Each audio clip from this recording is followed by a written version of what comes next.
ootamatult ja vasakult äärelt pondi see pall sealt ja 16 kasti ilgelt liiga väljas väravast oli ja nüüd lööb äärega. Sergio Gomez, Alex Baena, Jesus Rodriguez, Alex Baena. Irak nüüd tulemas, aga no siin see rünnakumäng on natukene kahvatu neil, nüüd Hispaania võimalik tulla Borja Iglesias, suurepärane jätsi nüüd Ferran Torresile. Ferran hakkab koguma, Ferran Torres!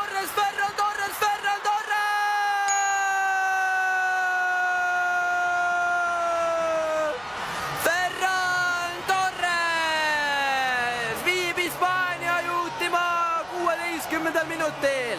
Ja siin on juba pidu püsti pandud ja suurepärane eeltöö, seal ka muidugi Borja Iglesias, kes seal jätkas selle palli kavala ja pani